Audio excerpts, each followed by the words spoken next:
What's up, YouTube? This is Brandon at the Movies here, bringing you guys a movie review. Today I'm reviewing The Crow 2024. This is directed by Rupert Sanders. This is starring Bill Skarsgård, F.K.A. Twigs, and Danny Hudson. It tells the story of Eric and Shelley, who fall in love but eventually are murdered, and Eric is brought back to life to save Shelley from eternal damnation. So this is a movie that has been in development for so long for this remake of The Crow, which is based on a comic by James O'Barr, or graphic novel. And the original film came in 1994, which starred the late Brandon Lee, which obviously we know that movie is really damn good, great, and Brandon Lee gave it all his all in his final performance. Unfortunately, he was killed because of a gun on set. So this was going to be a tough one to make work for everyone. And obviously, if you look at the numbers now, look at where it's at, it is not been doing good. Again, the reviews last night, which I think currently it stands, I think 24% the last time I checked, which, considering how it started, I guess it's still not something I think you want to see, but I mean, it's I guess not Borderlands level bad, but first and foremost, I'm gonna say this: I like this movie. That's probably like I going with open mind, because I think I felt like I knew the movie I was going into, and maybe some other people did and that still didn't like it, which is, I think, totally fine, and that is so fair. But I feel like some of the reviews, like, my thing is, there's been a couple, there's really one particular one I saw someone comment about being, this is probably worse than, they're saying this worse than Wicked Prayer. I'm saying, go watch Wicked Prayer and tell me that you think that's better than this, because no. Look, because even if you don't like this film, which, that is fine, obviously, if you consider it like to be worse than Wicked Prayer, I'm sorry, I don't think that's the case. I think this is like the best since the original. Though, I mean, there's some things I noticed, and I'll get into it, but the biggest thing about this movie, just in general, is how long it took. There was so many casting. I mean, they had the guy who directed Blade to originally direct, and they were having, like, Bradley Cooper, Mark Wahlberg, Channing Tatum, Robert Pattinson, Tom Hiddleston, Luke Evans. And the last one before this eventually happened was Corin Hardy directing and Jason Momoa starring as Eric Draven. And there's stuff out there of like that you see him as the Crow. There's some behind the scenes shots of him and Corin Hardy where he's behind and he's wearing the makeup. But ultimately they got shut down due to money issues. So everyone thought that was the end of that, but obviously, and then it came out that it was coming back again, and they announced Rupert Sanders as the director and Bill Skarsgård. I'm like, okay, that is good. That is dope. After Bill's turn in the films, and then you got John Wick Chapter 4. I mean, and then I just recently saw Boy Kills World, or some. I think it's Boy Kills World, which is a awesome action, ridiculous film, which like I said, I recommend. So I think this was a really good role for him. So now getting into The Crow 2024 and what I liked about it. What I liked is the performance of Bill Skarsgård, where he brings this troubled, like, just kind of quiet at first before he meets Shelley, like, just like he's dealing with pain from the past. Now, and I'll get into there's some things they don't go really too deep into. Some, like, they give you some things about Eric's past, and you see through images, through some of his, like, nightmare, like he has in the very beginning, of like his mom, and then just what happened to something he loved. So he's very quiet early on, and then you meet Shelly, who gets in wrong with the wrong crowd, and eventually you learn through the movie why she was being followed, and you know, people are coming after her. But once they meet, they start to have this connection, and they start really falling for each other. And what I really liked about this with Bill and FK was that they really had good chemistry. They really felt like they really liked each other, loved each other, and I really liked, like, I think it was really sweet, and honestly, just there's just something really really liked about that, which sometimes it can not be so easy with chemistry and making it work on screen. I did really like that. I think once Bell gets into revenge mode, I think he's really badass. I think he's built. I like all the tattoos. Actually, I think all the tattoos were really cool. I know there's a big one on the tattoos. Even on, I got the jacket, and that has that whole part of his tattoo. I think that's really cool.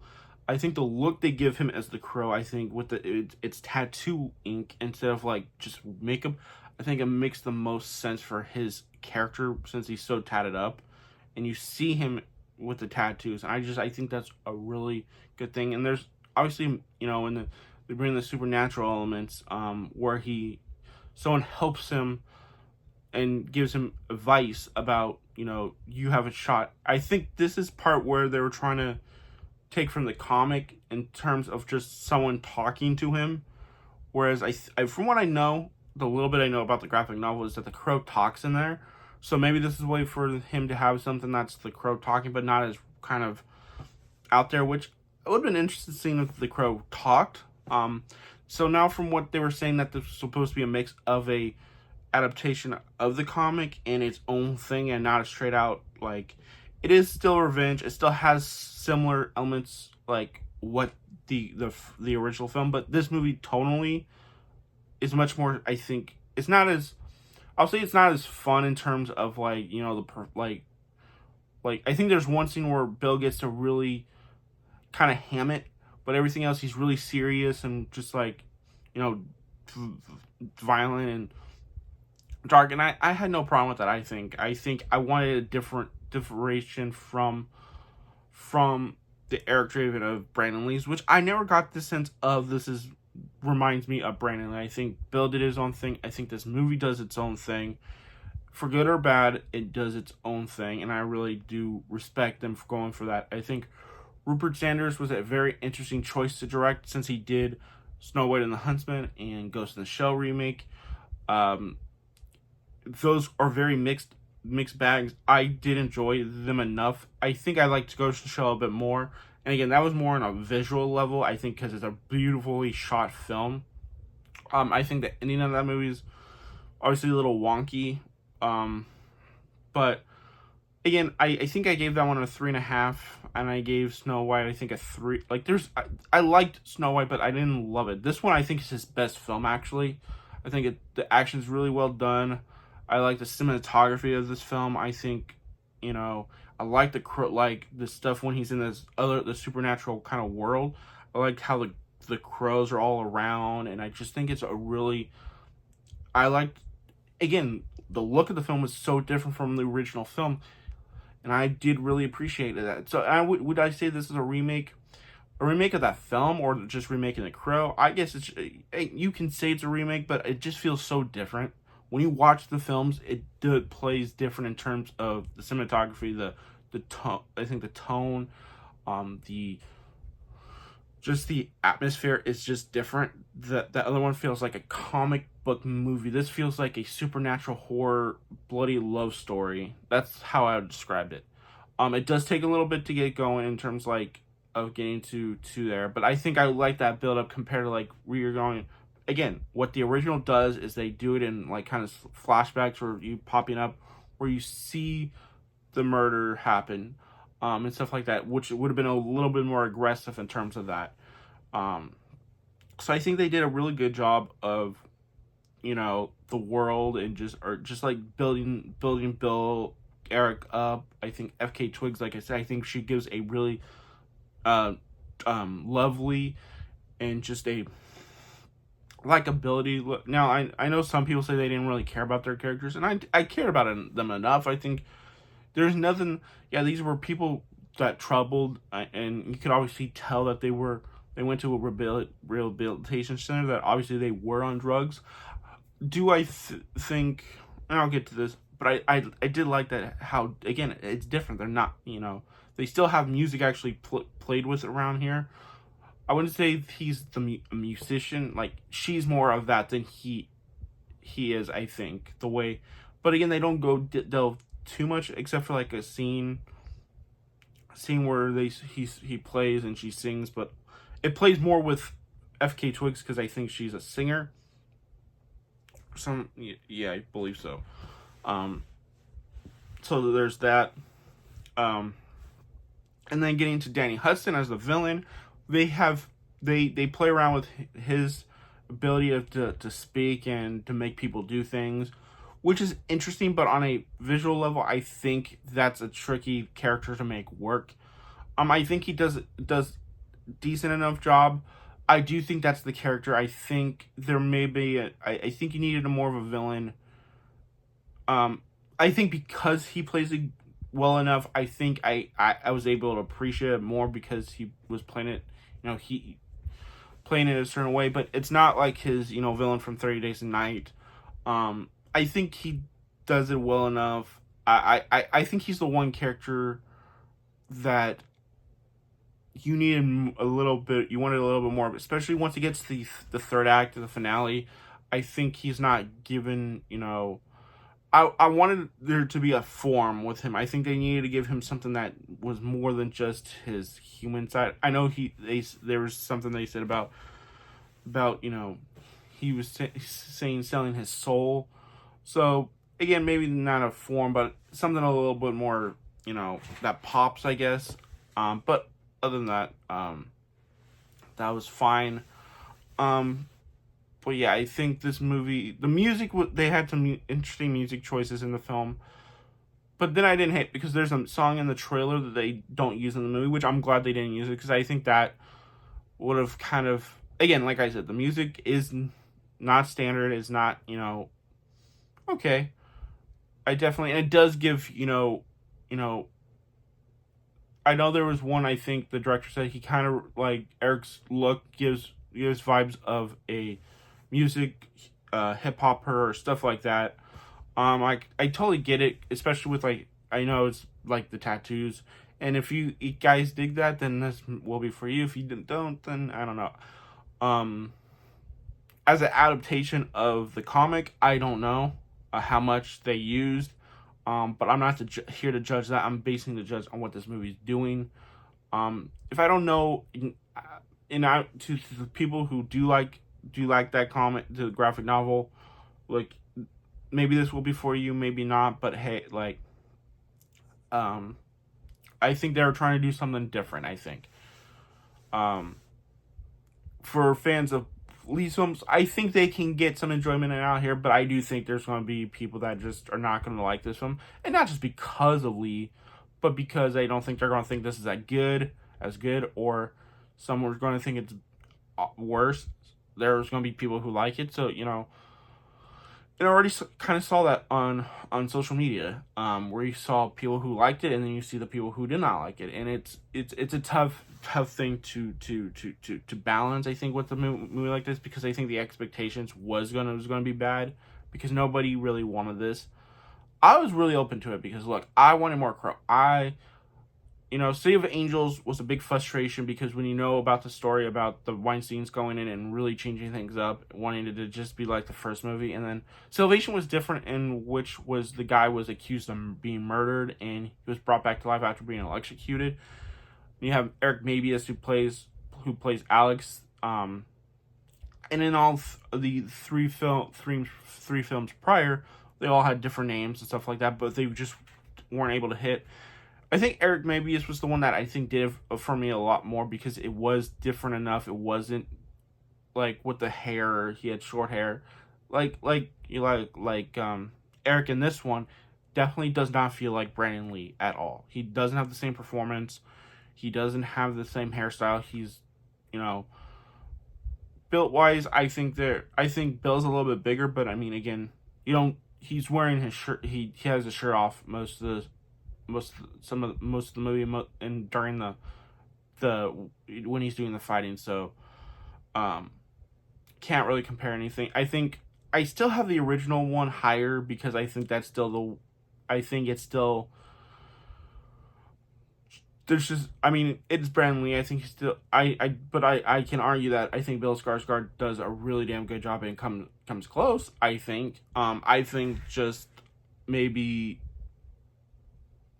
and the villains in that movie I didn't care for so much either. So it's really hard. I think maybe just the atmosphere in that one is a little different from here.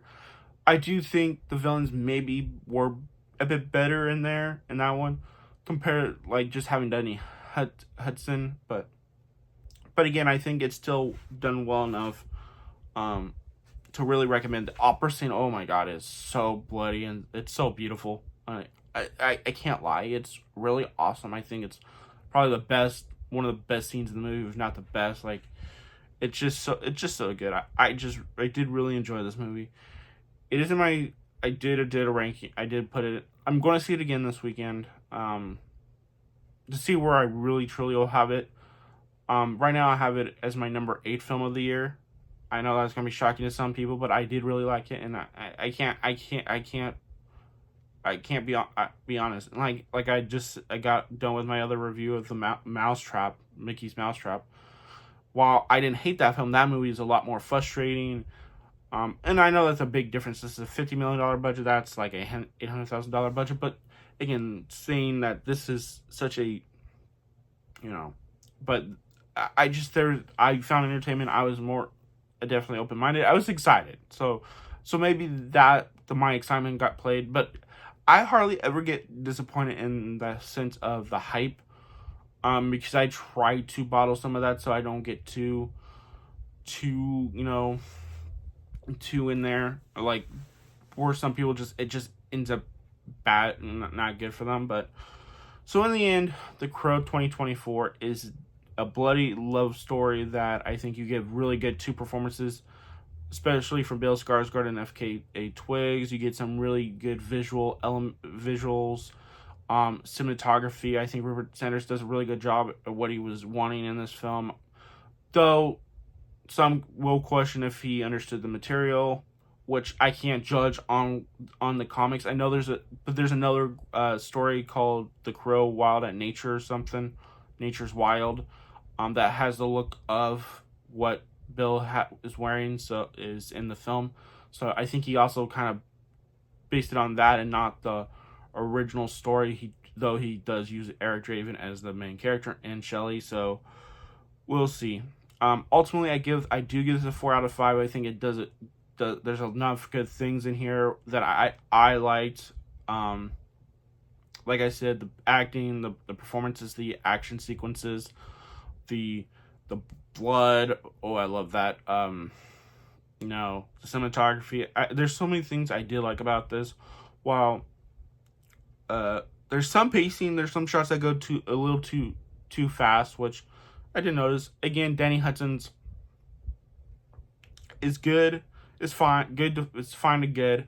Though you wanted a little bit more, especially in that third act. It felt like a little too quick with that third act, maybe, in terms of with him. But again, in other characters, I don't think there's as many other interesting characters outside of Eric and Shelley and Hudson, which could be kind of a definitely nitpick. But I think I enjoyed the ride. I think I knew the story I was getting into. It's about them and them falling in love and him sacrificing himself to save her soul. I think that's what, I was going in there for, and I really dug it. So I hope you guys enjoy this review, and I hope you guys do go and see and enjoy the movie. But if you don't, that's all good. We all have our own opinion, right? So, though, the one thing I'll say, this is not worse than Wicked Prayer. So I do definitely say, Wicked Prayer is way worse than this film. So this is Brandon at the Movies, signing off. Peace, guys.